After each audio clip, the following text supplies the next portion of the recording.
You're listening to the We Are Libertarians Podcast Network.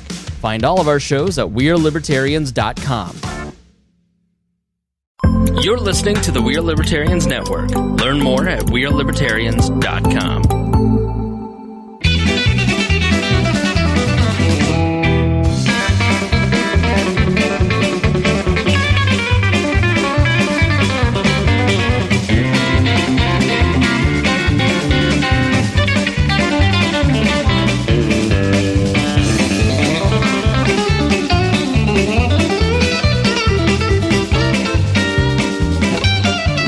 Talk Liberty Podcast. This is episode number 157 of East Central Indiana's favorite podcast.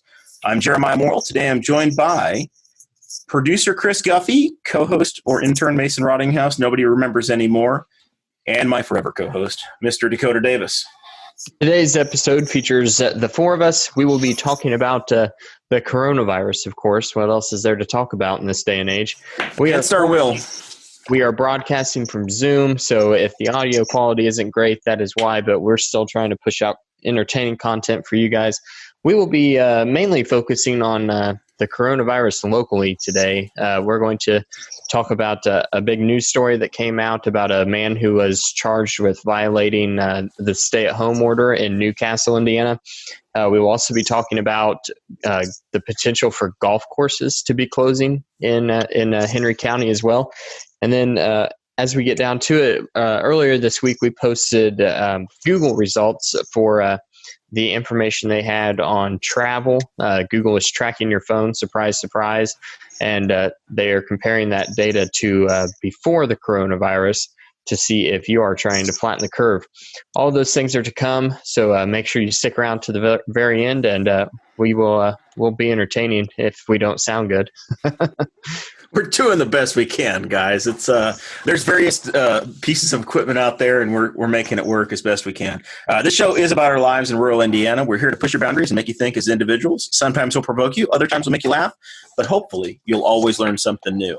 I will say that even if the live stream audio isn't the best, after we run it through the audio processor on the back end, it does take out a lot of the hissing and cracks and pops. So if you can't make it through the Zoom live feed on Facebook or I really encourage you to go check it out either on the replay that gets onto YouTube later, or just jump in iTunes and the copy that's there is the best version you're going to find. So pick one of those and you'll be in really good shape. So we did just finish recording a Patreon portion. The show it exists because of the donors. There's about 40 people that make this show happen. We're like PBS, brought to you by viewers like you. And of course, if you want to donate, just like with PBS, then you can donate and you can contribute monthly at patreon.com/bosshogliberty. There are different levels for each tier. The tiers start at $5 a month, and we appreciate everybody at every level. But if you are $50 a month or more, then we promise to give you a shout out each and every episode. Those folks are Chris Lamb, Craig DaCosta, Christy Avery, and of course, Jonathan Phillips. We also have our T-Chip stores. The T-Chip stores are still online, so you can go spend your Trump bucks on some sweet merchandise from us, some really sweet merchandise. I think that Jeremiah and I have a long sleeve T-shirt and then a sweatshirt, and the sweatshirts are amazing. They're really great, but we're about to get into T-shirt weather, so there's of course, all kinds of T-shirts on tchip.com. Search for Boss Hog of Liberty or tchip.com/BHOL1, 2, or 3. That's where you can find those. And we appreciate everyone who contributes to the show and keeps us moving. It's T-shirt weather sometimes, and it's also hoodie weather. We got a text today saying that there's a freeze warning. I think the Henry County government sent me that text too. So the all-knowing, all-powerful local government sent me a text letting me know that it might freeze tonight. They're covering it all. They've got all of your needs met, Dakota. Don't you worry. That's right. Daddy government has you covered. They don't have my needs met if I need a haircut, which I do. That's it. If you're watching the live stream, I have my 3-week protest beard going, and I know Donnie Morrell, cousin Donnie down in Florida is in this. is watching, and he said Dakota's beard looks magical. But damn it, I guess first of all, my eyes look magical. But I'm pretty proud of this 3-week beard. My wife's not so happy about it, but I'm feeling good. I have not shaved my neck for 2 weeks. It's so bad. Well, I'm planning on using Dakota's gift card to MVP that his mother-in-law got for him when Clay comes back on the show to do my full hot face shave live on the air. I still need that gift card, sir. I don't know what for. And then this is getting out of control too. Thankfully, the comb over, the Gene Kade comb over is working, and you can't even see my bald spot in the back anymore. So I feel better about that. There you go. So just keep growing your hair out. Speaking about closings, though, we got some news this week, and this is a brand new thing that's happening, and something about golf courses. So Mason's favorite hobby is going to be taken away from him because of the coronavirus. Mason, you've played about every other day since this thing started. When you found out the golf courses were still allowed, every opportunity I've really taken advantage of it, and I think everyone over the age of 55 in the county is also so. So the people most at risk are the ones that you're seeing out there at the golf course. Is that what you're telling us? Oh yeah. So yeah, there's a lot. I mean, you got to walk, but I need it, and all the old men walk anyways. So it doesn't change anything for them. I mean, they play the regular 18 holes every morning. Yeah, but are they still playing in groups?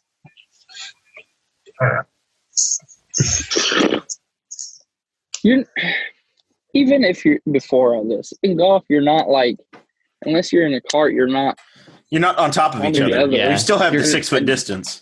Yeah, you're not on top of each other.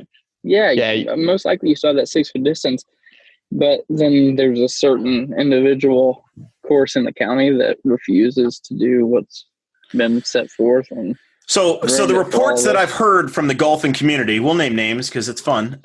There's the Royal Highlands course allegedly has not been turning their carts off, and they've been letting people take them out.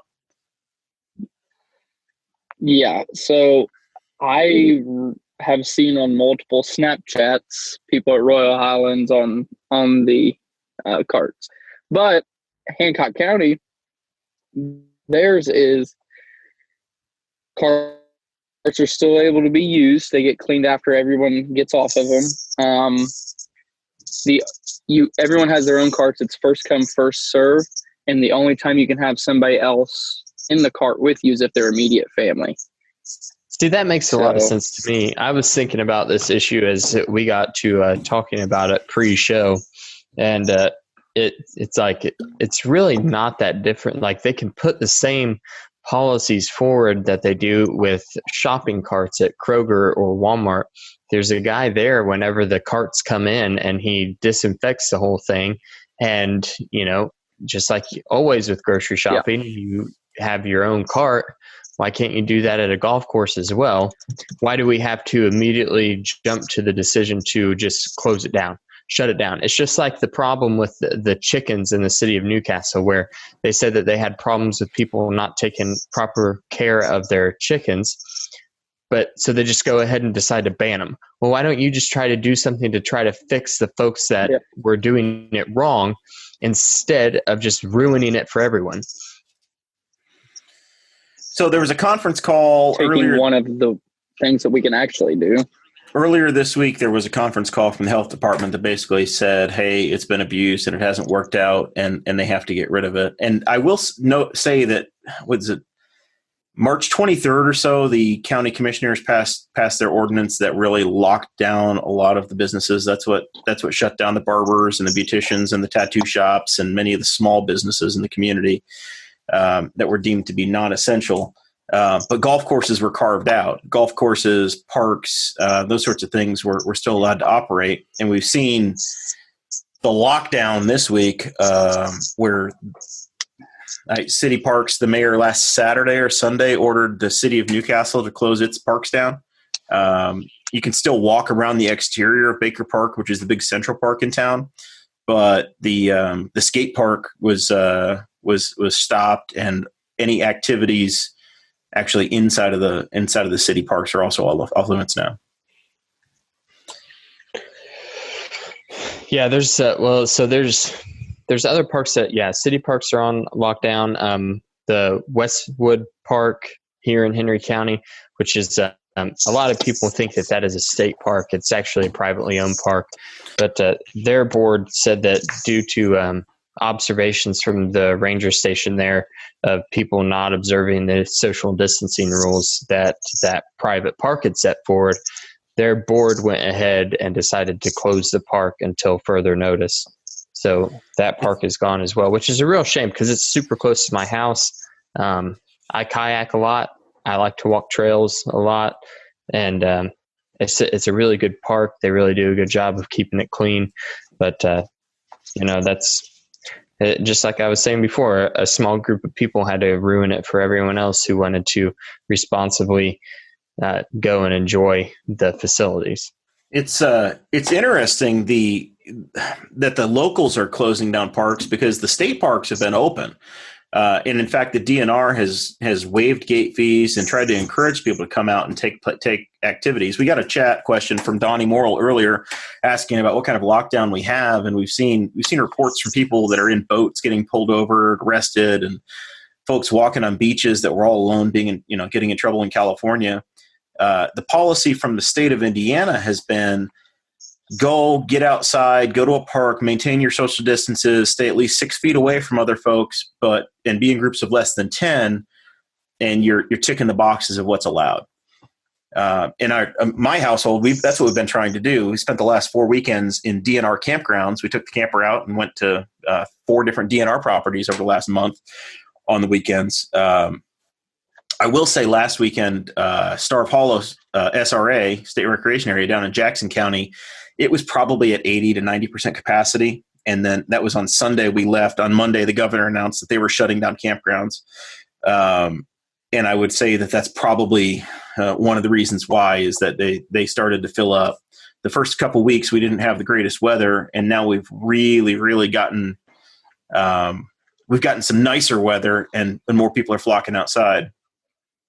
The problem I see with that is just like with Walmart. As soon as you start restricting the amount of hours you can go to a store, it starts to look like Black Friday outside, and the crowds get bigger because the few exceptions that you have, more and more people are going to turn up at those locations, and that's not working. Restricting stuff just creates bigger crowds. Well, in select areas, if you keep more things open, especially these outdoor recreation places, then there's people are going to go outside regardless. No one in spring in Indiana, after we've been holed up inside for basically the majority of the winter, when we finally start having these really nice days, the weather's getting warmer, the sun is out. It looks like Kade's trying to join the meeting, but no one is going to just stay inside their home whenever it's a beautiful and 72 degrees outside. You want to go out, and you're going to go outside. And if all the state parks and all these private parks are closing, and maybe there's only a couple of private parks that are still open, everyone is going to flock to those areas. It's just common sense. It's not like it takes a lot of effort to think of that. I don't understand the closing of all these areas for camping in places. So I watching the chat, there's a report that New York State is going to close their golf courses as well. I'll give a shout out to the state of New York and the way they've handled their campgrounds. New York is the epicenter for deaths and infections and the problems that are happening right now. And they've actually not closed their campgrounds long term. They're supposed to open for the season May 1st. And basically what they said is we're going to try to open. We're going to review things as conditions continue. We're not going to accept any new reservations, but if it's safe to open a park come May 1st, we're going to open the parks. And if you have a reservation, we're going to honor it. So what that's going to do is it's going to keep the crowding down because people aren't going to come in immediately. If it's only booked to 30%, then the people that have reservations are good, but you're not going to see it pack up in the last 3 or 4 days, which I think is a pretty reasonable solution where people that were planning on being out would be out and be safe. That when sounds you- smarter than what we are doing when you here. completely prohibit something, it's not good. And I, as a populace that's gone through this, we're basically at 4 weeks now of these lockdowns of various scales. We've been in a heavy lockdown in our county for about 2 weeks, but people were really doing the social distancing thing here about 4 weeks now. I don't know how long folks are going to do it and respond well. Right. And play nice. It's, and I might be criticizing some things here, but I want to make it pretty clear that I'm taking the virus pretty seriously. That's why we are doing the Zoom meetings with a newborn baby at home, a 6 week. Wait, you had a kid? 6-week-old. Yeah. The immune system there at 6 weeks isn't quite what it is typically around 2 to 3 weeks, or 2 to 3 months. And we're trying everything that we can with him, keeping, only close family members, immediate family members coming over to the house. And if they come over to the house, then we make sure that, they keep their faces away from his face. They're washing their hands before they hold him. So we're taking it seriously, but I think that some of these measures that are being taken across the state, some of the closures and the bans and things might actually have a worse, backwards effect with the things that, like we were talking about, the campgrounds and things that are being closed, shut down, but people are still going to go outside. And if there's nothing for them to do outside, maybe they just want to get out and they just find themselves at Walmart. And now we have more people at Walmart than we would have had before. I don't think it makes a lot of sense. We'll do a little reset here. It's Jeremiah Morrell, Dakota Davis, Chris Guffey, Mason Rottinghaus, and the armed farmer, Kade Koger, has joined the chat. He's in the planter, it looks like, out in the field if you watch the replay. I'm in the anhydrous bar. Oh, you're spreading meth bombs. Yeah, I'm making meth. The one promising statistic that I've seen today was from the Institute of Health Metrics and Evaluation from the University of Washington.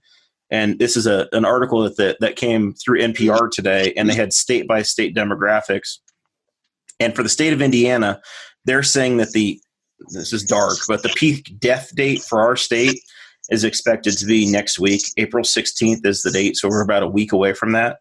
And by the fourth week of April, it's expected to be nearly to zero, by the way I read this. So the peak death number is supposed to be 45 on April 16th, a week from now, and they're projecting about 857 deaths as it sits right now in Indiana. But they're not projecting any bed shortages. So that's the nice thing it looks like the medical capacity in the state of Indiana with the path they're on is actually going to work out so that we're not going to run out of beds.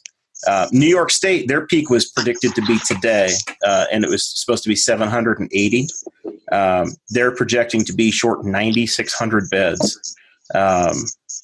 So that's not great, but once again, they're supposed to drop down to nearly zero by the third or fourth week of April. And then our neighbors over in Ohio are they're projecting 489 deaths, and their peak is supposed to be the 12th of April. So if you look around, roughly a week, and the worst of this, as far as that data goes, it looks like it's going to be behind us. So maybe by the time we get to early May, we might be starting to look at something a little better. Yeah, it's that's the hope anyway. So Chris just bailed on us. Oh well. But the hope is that once we get to the peak, that it actually does start coming down. And there's a whole lot of people who are smarter than me that are looking at this and making these predictions, which is a great thing. So I feel like I don't really have anything to comment on, whether or not or when we will be back to normal, or if. I mean, the more I think about it, the more that question becomes an if for me. I think that a lot of things are going to be changing in the future, especially with the ways that we interact with people. Shaking people's hands. I had some friends that their TV got hit in the lightning storm, and they came and picked one up that I had at the house, and it was, I left it out on the porch, and they came and picked it up, and we texted each other and said, thank you, you're welcome, and that was it. Best friends I've ever had. I barely ever even see them. Yeah, and it's just weird. I think that this is going to make a lot of people think about the ways that we interact, like shaking hands with folks that you don't know, weird things like that. I mean, keeping hand sanitizer in your car, and especially being prepared for this type of situation. Again, I'm going to move strictly to the finger guns. Yeah. I like that idea. I don't know. There have been pandemics before. In 1918, they went through this as well. It didn't change life forever. There's still going to be crowds. The Lucas Oil Stadium's still going to be full for football games, guys. This is a short-term thing, and eventually we're going to have herd immunity. You get this once, and you're not going to get it again, is the story I'm being told. They did just cancel UFC 249 as well. Yeah, that was supposed to be a mid-April date, correct? Yeah, April 18th. Yep. Which Disney executives made him cancel it. So April Barracks wants to know if I have a beer in my hand, and of course I do. That is Boss Hog tradition that we drink on the show. I've got the Quaffon Strawberry Blonde from down in Brown County, Indiana. Dakota's got something as well. I have a Bullet Bourbon Frontier whiskey. I was able to go into the liquor store in Brownstown, Indiana on Saturday and pick this up. Governor Holcomb on Monday apparently didn't like that I went into the liquor store, because now his latest executive order is that you have to do carryout. So you have to call them up or go through a drive-through line. There's no more browsing the liquor store cabinets. You can't find something new or pick something new. You got to say, I want this. They go get that item. They bring it out. That's the new existence. Yeah, I went early this. Actually, no, it was the other night whenever I was out working, and it was the wee hours of the morning, and I needed some breakfast. And I also needed fuel.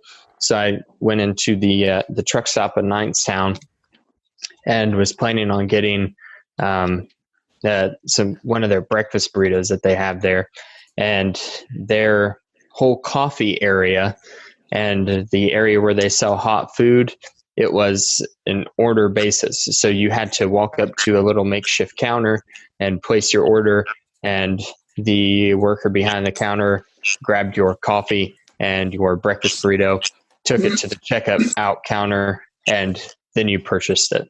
So, I mean, there was no contact. There's no way that I could contact other things in the hot food area. I couldn't, manhandle the lids for other coffees and things. So that was interesting to see. I don't think that is required by them. That was just something that they decided that they were going to do to try to mitigate this situation. Our friend Stephen Vitterto had said that he was going to be very concerned when roller dogs at the Speedway went away, and that's what happened. Well, by the way, happy birthday to Stephen. I understand he is 32 today, so congratulations. That's right. The scary thing for Stephen is that there hadn't been a death under the age of 30, but since he's 32, like 4% of the deaths of people in Indiana have been people under that age. Hey, I think Kade's got to go plant some more meth. So he's dropped off. It's down to the three of us. Mason, you've got to carry your weight. It's the I'm thinking about that apple crisp Libby's making wee feet from me. I'm told there's apple crisp in the oven at my house too. So one of the other things that I wanted to bring up here. Back to Stephen really quick. Guys like me, whenever we are out in the middle of the night, we rely on those roller dogs from Speedway. That is A+ nutrition to keep the fuel tank running. It's that or the 2 a.m. tacos at the Taco Bell. Yeah, and never make the mistake of going to White Castle if you're out in the middle of the night, because then you won't be able to sleep whenever you get back home. because then it usually will hit your gut like right as soon as you try to start falling asleep. We need to publicly thank Dakota, by the way. He's one of the silent heroes that got our power back on. There was in central Indiana, there was a massive storm that came through. And Dakota, you yourself personally turned my power back on about 1:15 in the morning. So I thank you. I thank you for keeping all of my LNK frozen beef frozen. There's a lot of folks that are still without power. A lot of Newcastle was without power for about 14 hours today. And there was one gentleman who saw me where I was parked and decided that it was a good idea to come and yell at me that the things in his refrigerator were spoiled. Well, stop opening the damn door. You're probably okay for 12 hours if you keep the door shut. If you don't keep opening the door up and saying, "Oh my God, my stuff's spoiling," you'll probably be okay. But if you look at it every 10 minutes and go, "Oh my God, it's getting warmer,ர்," then you're going to have a problem. Checking the temperature. Yeah. Stop putting the thermometer in it.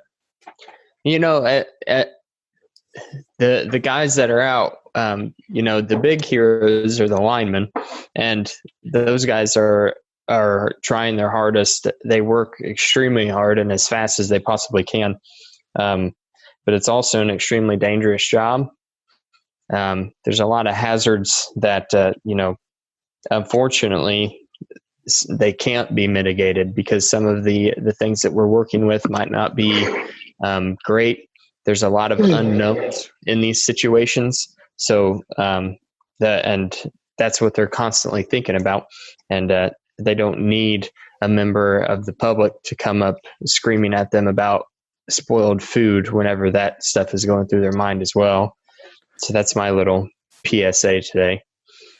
It's funny that my industry, the construction industry, is also considered to be essential, and they're going. And there's a picture in the Courier this week of some windows getting replaced in the post office, and there's two guys on one boom truck together, definitely not 6 feet apart. Yeah, some of these trades that are deemed to be essential, they're not able to do that social distancing. They're replacing about a 4 foot wide by 8 foot tall window, and one dude's not going to be able to lift it up. So I don't know how some of this stuff's going to work out, man.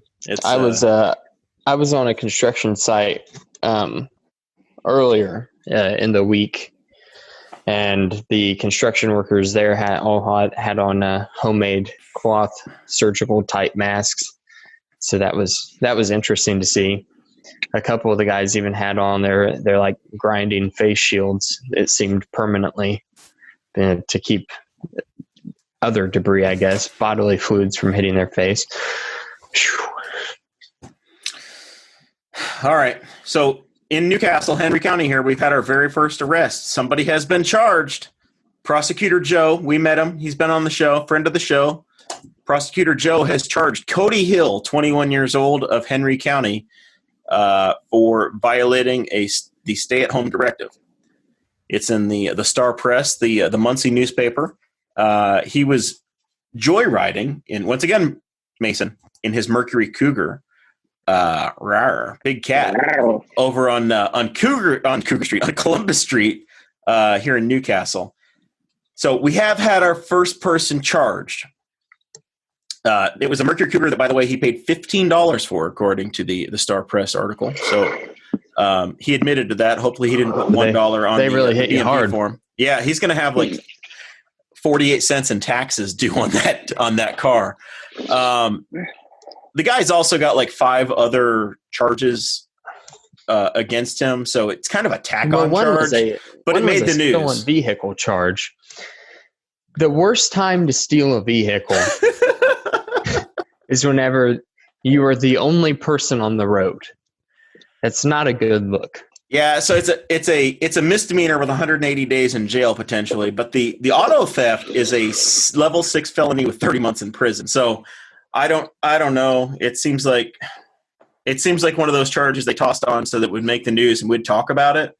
But maybe maybe it doesn't really matter. And here we are. We took the bait. Joe's trap. We stepped right into Joe's trap. He got us again. Man. He got us again. Oh boy. I don't know. I've said it from the beginning. I feel like if we're going to do this thing, then let's do it, and let's all stay home for 2 weeks, and let's be serious about it. But I don't think it's possible to shut down the economy enough. It's only if they pay me, though.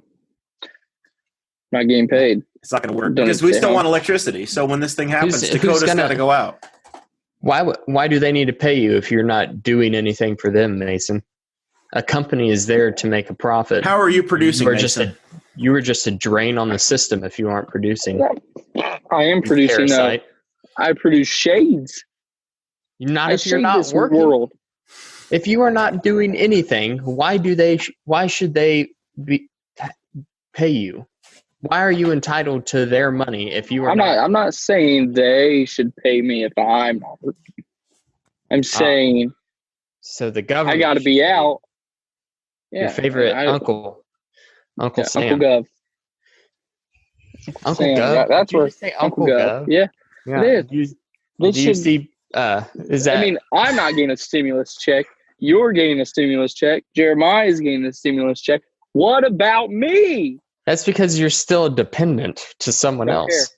Don't care. You're a dependent with a truck and soon to be a camper, but you're a dependent. Someone else is paying for you. And they don't get it either. They don't get my part of the stimulus either. I'd be okay. Donnie's watching down Florida, and he's noting that he's in a house full of essential employees. And you've seen there were 5 people on the show at the peak here tonight. Every one of us work in an industry that's considered essential, especially here in rural Indiana. If I had to put a number on it, I would say 70 to 75% of people are still essential. They're either in agriculture, which is essential. They're in construction, which is essential. They're in utilities. They're in manufacturing, which almost all of the manufacturing has considered themselves to be essential in one way or another. There are people that are in retail, in grocery, big box retail, not just straight up retail. But our friends at Underdogs Tattoo Parlor, they are not essential. The thing about it is that any job is essential for the person that holds that job and relies on it for an income. It's a pretty arbitrary list. You can't tell me that you are less likely to catch the coronavirus working on a factory floor next to people all day long than you are going into a sanitized tattoo parlor that has 7 other people in it. Same with a barbershop. Did you see the news out of Chicago that the mayor of Chicago got a haircut? Yeah, she said that she had to get a haircut because she is the face of the city. She is more important than all you lowlifes that aren't on TV. But she said she made the person wear a mask, so it's fine. There's this thing practicing what she preached. There's this thing in Illinois going on because there's also Alton, Illinois, which is across the Mississippi River down in the St. Louis area.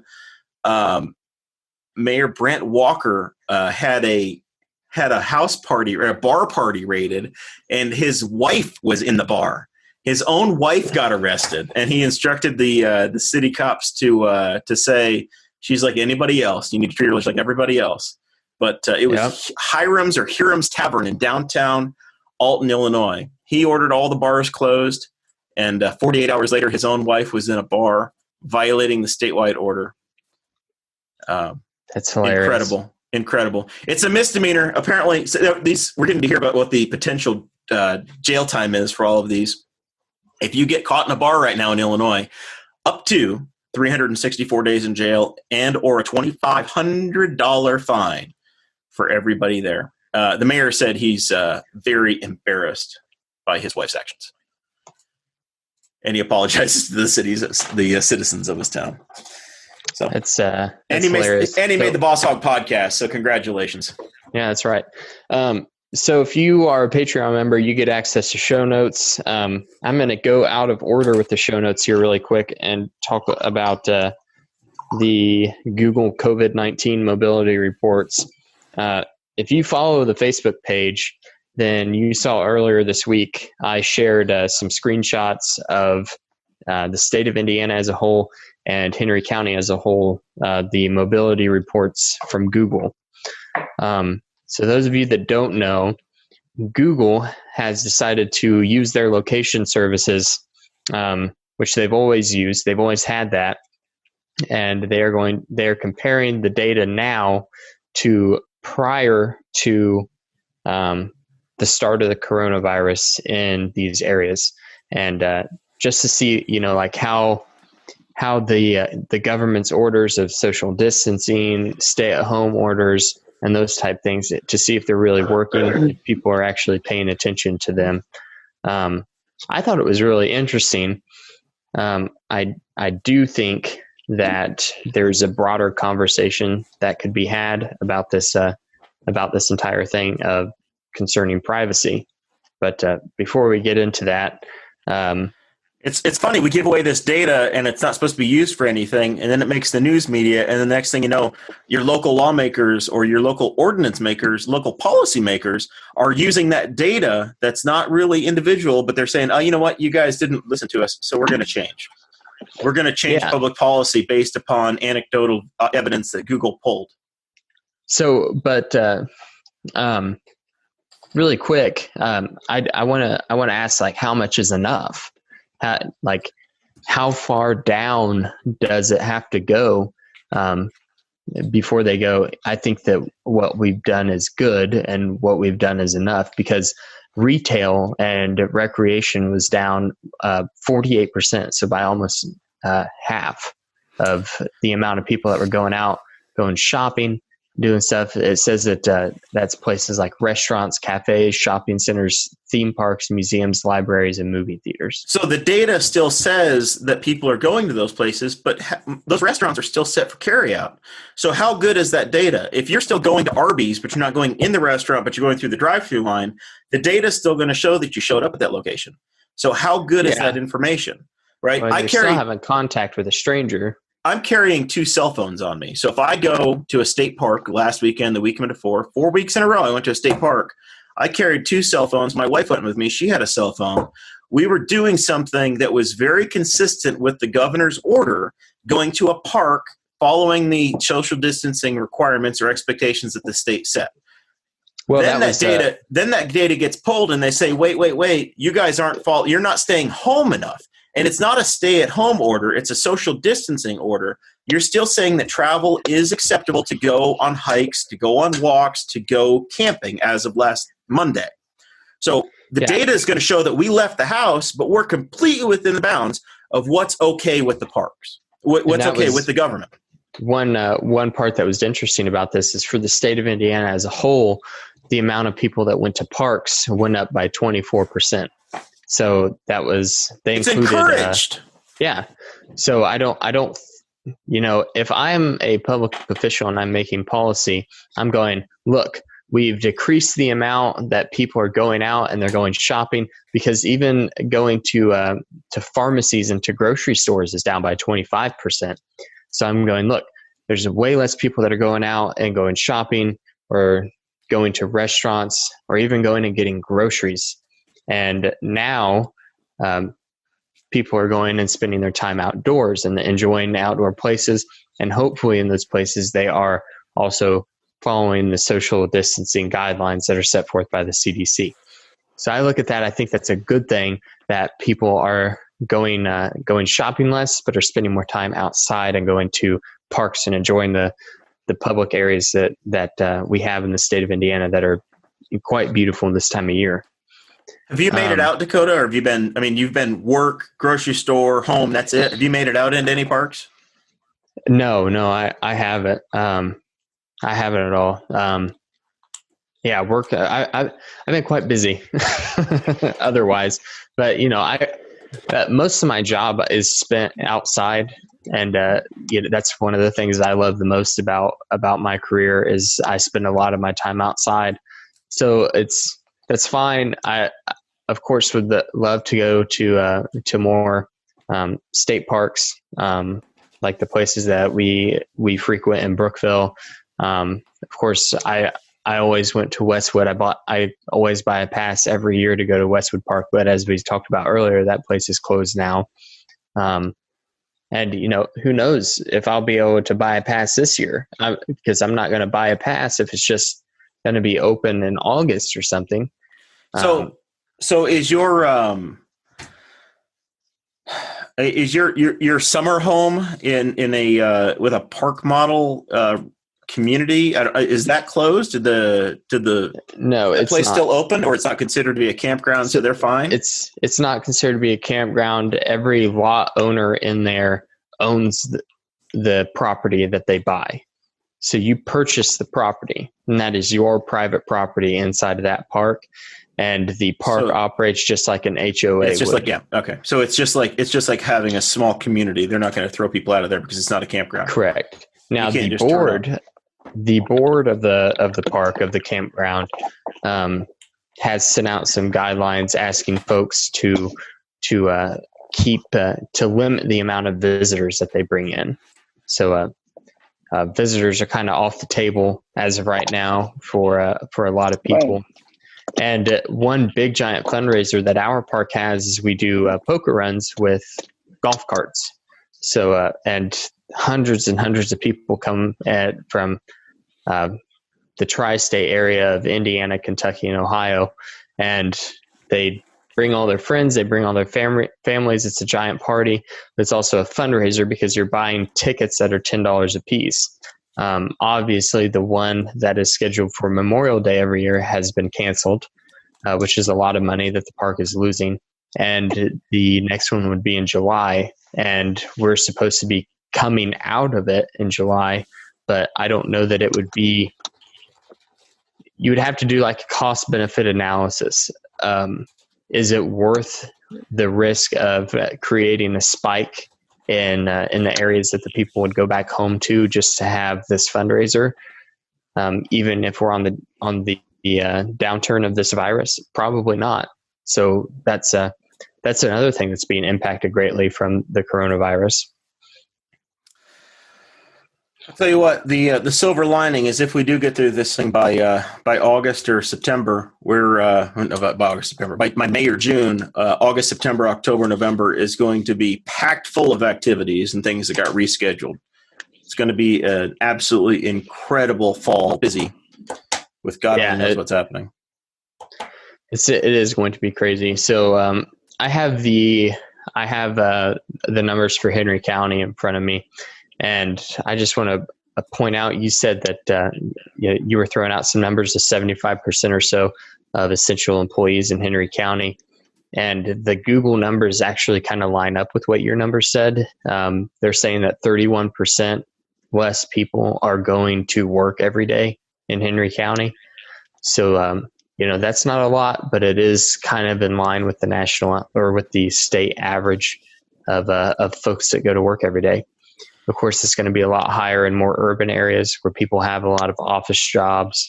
They're not doing a lot of rural work and manufacturing jobs, I guess, like they are here and most of the state. Let's enough of the coronavirus for a little while. Let's talk about what we've really been thinking about lately. Yes. First of all, my new Facebook friend is Josh Dial. So the campaign manager to Joe Exotic. We're bros now. If you watch my page, he shared the way to get in touch with old Joe in jail, and I shared that. So if you all want to send him an email, go to my Facebook page and you can see that. But it made it all the way to a presidential press conference, Dakota. A reporter had the stones to ask POTUS if he was interested in pardoning Joe Exotic, and he said he was going to look into it. Yeah, that's right.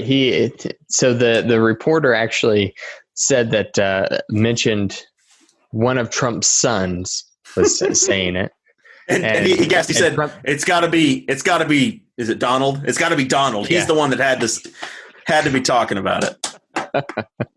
Yeah, that was hilarious. It's so strange. The strangest part about that to me is that I don't know how often people watch press conferences, especially with the White House. They get great ratings. 5:00 every day. I watch him a ton because Trump is hilarious to me. He's a great entertainer. I love watching him on TV, especially when he's interacting with the media. And those reporters, they get one question. One question. That's it. There's like 100,000 people that are sick with a deadly pandemic across the United States. Thousands of people are dying. And this one reporter wants to know if Joe Exotic is going to be pardoned from his animal abuse charges. And the reporter gets the charges that Joe Exotic is in jail wrong. He says he's in jail for putting a hit out on Carol Baskin. That's not even the charge that stuck. The charge that stuck was all the animal abuse charges. Was burying cats in the yard. So the reporter's wrong, first of all. And then, first of all, the fact that he even asked about it. Crazy. The president did ask his opinion as well. He asked the reporter if he thought he should be pardoned. So don't say that he doesn't listen to people. He asked if he thought he should, and then he tried to entrap him and say, if you tell me that the guy should be pardoned, the rest of your people over here are going to kick your ass because you're not allowed an opinion. Yeah, actually that happens a lot in press conferences with the White House is President Trump. If he knows that if he knows it's a clickbait question, then he is going to ask the reporter what their opinion is. And a lot of times he'll go, if you're president, if you're in my seat, what would you do? What would you do when in this situation? And that is one of my favorite things that Trump does whenever he's presented with questions like that. Instead of pulling some random BS politically correct answer out of his butt that everyone knows is just stupid, he just throws it right back at him. And I personally think it's hilarious. It's A+ entertainment. 10 out of 10 would recommend. All right. Well, we're getting to that point in the show. We probably ought to start to wrap things up here. It's people have been with us for almost an hour, and man, that's all you want to suffer through us going through a Zoom call. So probably ought to start with final thoughts. Mason, you've been quiet. Oh. Have you got some things that have come to mind that you wanted to get off your chest? I'm just worried I'm going to literally freeze my ass off tomorrow. Fishing. If you listen to the Patreon, Mason's going fishing for the very first time. He's going to social distance with me. He'll be on the back of the boat, and I'll be on the front of the boat, and we're going to go fishing in one of 3 locations. The question is, which lake do we go to? We haven't decided. We'll end up somewhere. I'll pull a trailer that I've never pulled before, and we'll make it. You're going to learn. So that's your only concern in life. That's the only worry you have is your own comfort tomorrow. A little bit, yeah. I mean, this coronavirus stuff, it too shall pass, as all those basic white females say on Twitter. And so you did have a cryptic tweet I do want to ask you about, Mason. You said you're going to get back to an old lifestyle. And I think you owe an explanation to the public. What do you mean by that? I think that's on next week's episode. That's not for now? Are you going to be here next week? No, I don't think you'll be here next week. I won't be here next week. So let's get into it. Not right now. It will be, it's pretty big. It's big. There's an announcement coming. So, all right. Yes, there is. Are you pregnant? Last time somebody said this on the show, they were right, and it was me. And that baby has yet to wear the damn onesie I bought it. You got him a 6-month onesie. I wanted to make sure he could wear it for a while. 6 weeks old. He was born at 5-month weight. He is wearing 3-month onesies. Making sure when it comes to 6 months, it better be the first one on that baby. Probably 3 months. I'll put it on him. I'll send it to you. Yeah, unfortunately, Jeremiah, you'll find out about this soon enough. Whenever you have a baby, a lot of your family will get like custom-made onesies for your baby to wear. You need to have a photo shoot. You got to go through the whole thing. Are you calling me family? I'm family. I'm part of the Boss Hog family. My sister's a Davis. We're brothers. One thing about having a big baby is that a lot of them will buy newborn onesies, and they will not fit from the start. So I was smart. You were smart, Mason. Good job. Thank you. You would have been really even smarter if you got one that fit you, Mason, and you wore it. He's had straps to the bottom of a t-shirt. All right. Dakota, you got some final thoughts for me? Yeah, I have some final thoughts. So, listen, like 3 weeks ago, the first episode back from the paternity leave, we talked about the coronavirus, obviously. And then I said that Trump is touting the drug hydroxychloroquine. And then I also said that chloroquine is found in a fish tank cleaner. Well, apparently the fish tank cleaner will kill you. And I really don't want anyone to drink that because they heard me say it 3 weeks ago. And then I get sued because you have a dead idiot in your family because they decided to drink algae killer. So don't do that. I wanted to correct myself. And then, we're producing from Zoom. This is my other final thoughts, I guess, is we're producing from Zoom. We're really trying hard to make sure that we're still pumping out content for you guys to enjoy. But we do want some feedback. I know we definitely want to know how you think that, because it's probably going to be a couple weeks before we're back in the studio, if I had to guess. I miss that place, and I want to be there as soon as we can. I know. I do too. The studio is amazing. And the people at patreon.com/BossHogOfLiberty pay for it. But for the next couple of episodes, if there's something that is just driving you crazy whenever you're trying to enjoy this show, send me or Jeremiah a message, and we will try to get it worked out and make sure that this is better programming for you to watch while there's no sports on ESPN. Now, you say no sports, but iRacing has had a revolution, Dakota. Listen, you heard what Kade said. UFC 249 has been canceled, which I agree with. I think that was a good move by Dana White and the UFC because what's UFC? Which is, the really only real sport that ESPN Ultimate has. Fairy Tale Tumblers. That's UFC. Well, okay, real quick. Other final thoughts. I agree with Dana White canceling UFC 249. This is going to be a hot take. There's going to be a lot of people that disagree with this. But listen, there's no Khabib. There's no Joe Rogan commentating. There's not even going to be the signature UFC announcer that I am drawing a blank on his name right now.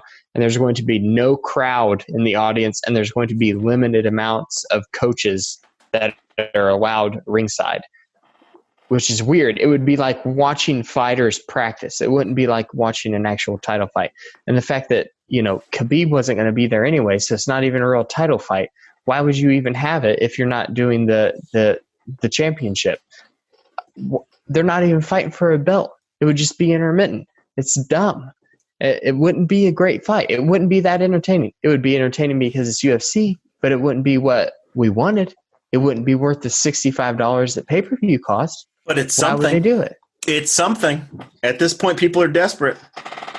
Well, yeah, that's true.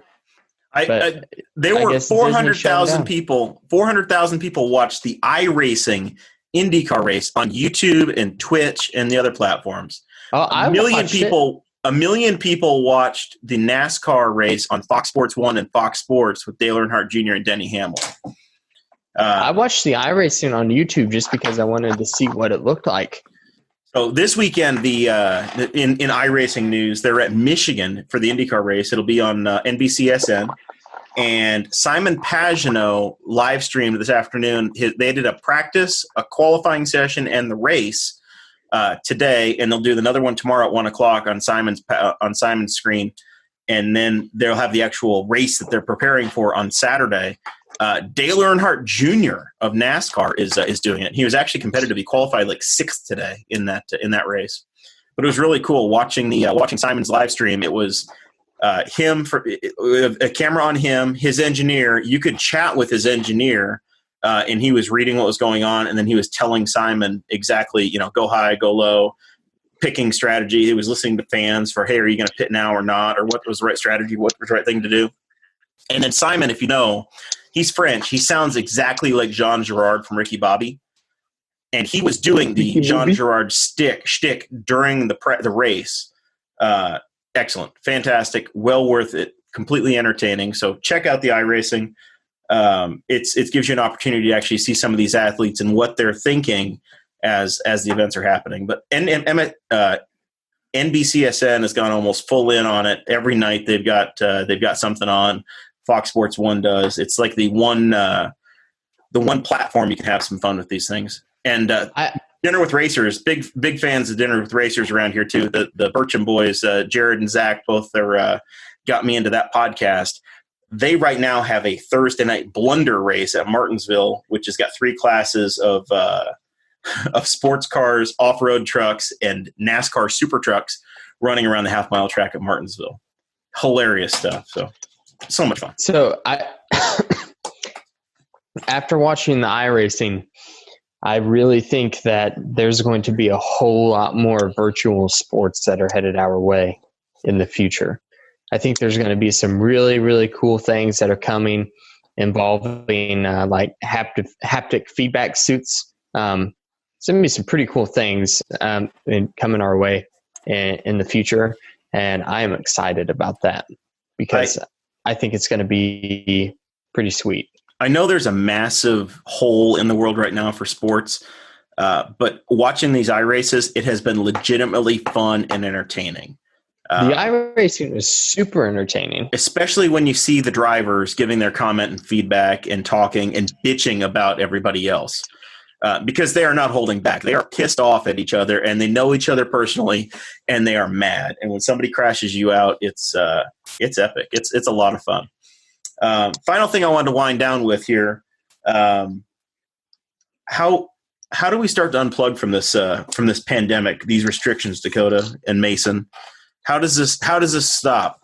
And my fear is that we're going to start to see the numbers drop down, and nobody is going to be brave enough to start lifting these at-home restrictions. It's really easy to put them in place, and for governors and mayors and commissioners to tighten the reins. But who decides that it's okay to start letting you go back to church? Who and when decides it's okay to start going back to work, to go see customers, to start getting into groups? How do we scale back up, and how long are we in this? Well, the problem is, first of all, I think that we will be restricted for quite a bit longer than what is expected. I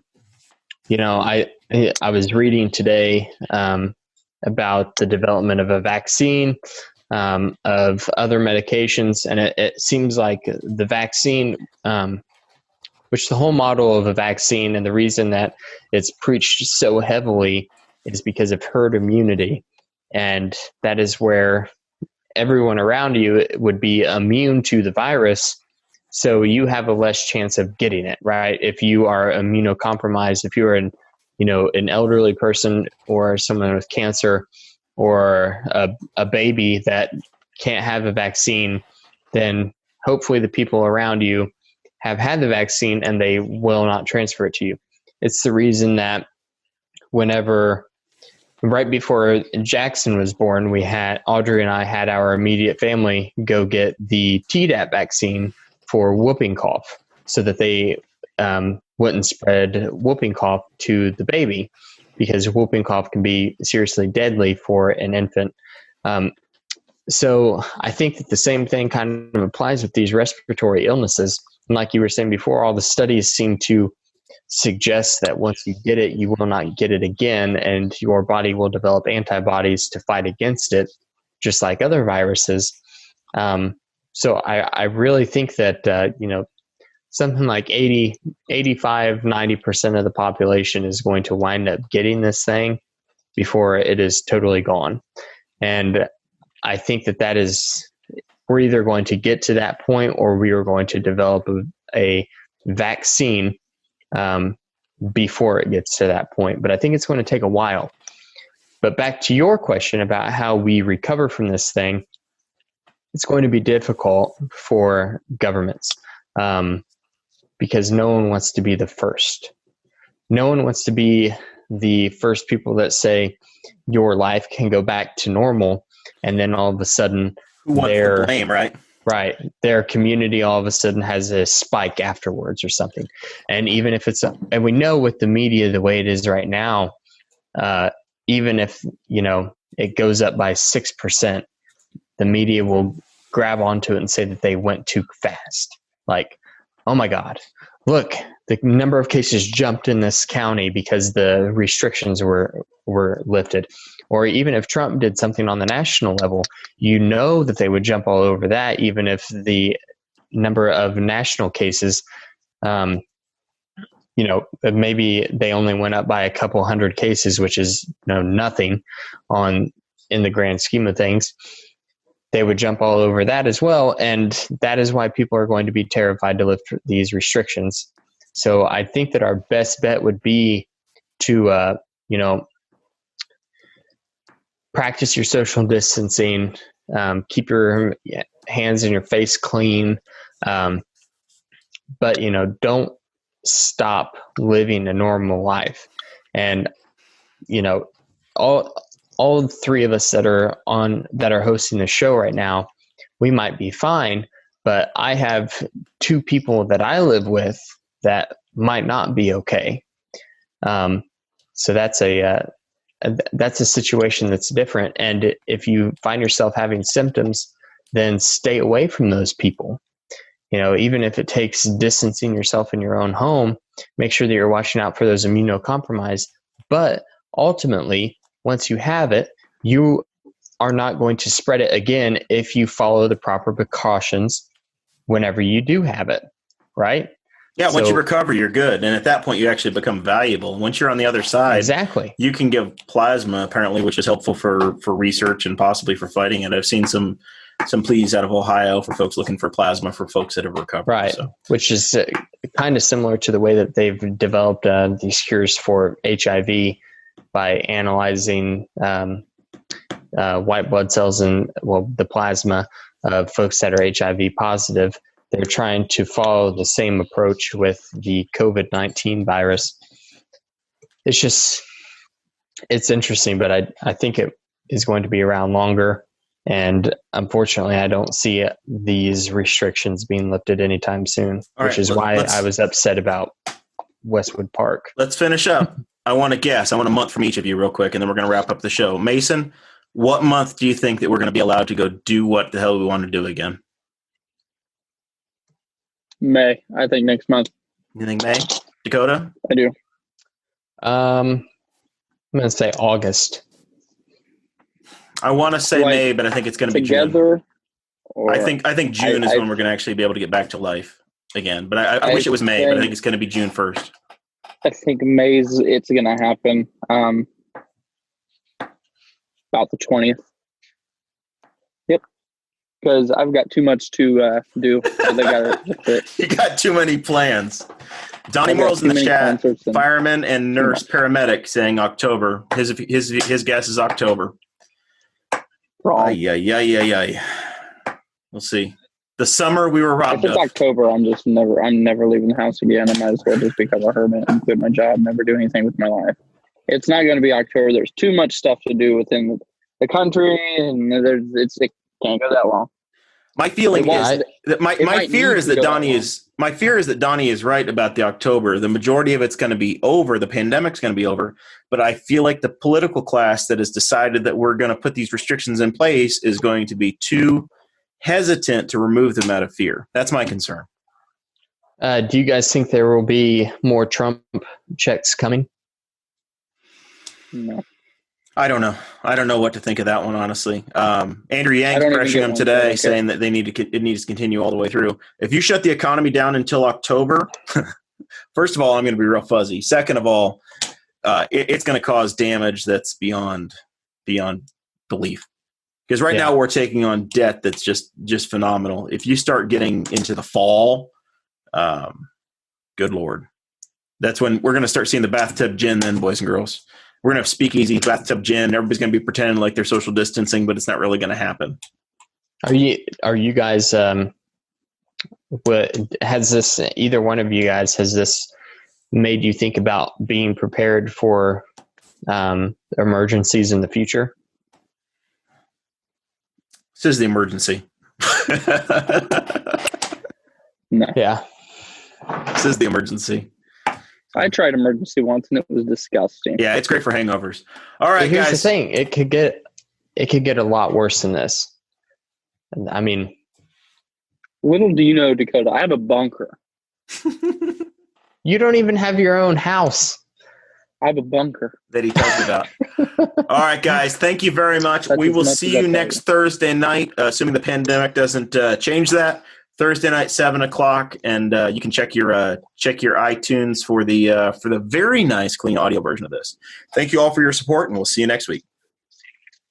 Thank you for listening to the Boss Hog of Liberty, which is part of the We Are Libertarians Network. I am Chris Spangle, and I am the founder of this network, and I invite you to listen to all of our shows, which you can find at WeAreLibertarians.com or by searching for these in your podcatcher. The flagship show is the We Are Libertarians podcast, where we apply libertarian principles to current events. The Brian Nichols Show is a conversation amongst Republicans, Democrats, Libertarians, Independents, as they talk about what is happening in the news. And we have many other podcasts like The Chris Spangle Show, Upward, The Cost, Raw Audio Politics, Miranda's World, and Tad Talk, which is quite a ride. So check all of these out. Go to WeAreLibertarians.com and you can check out all of our great podcasts. Thanks for listening. Thank you for listening to the We Are Libertarians Network. Get our other shows at WeAreLibertarians.com.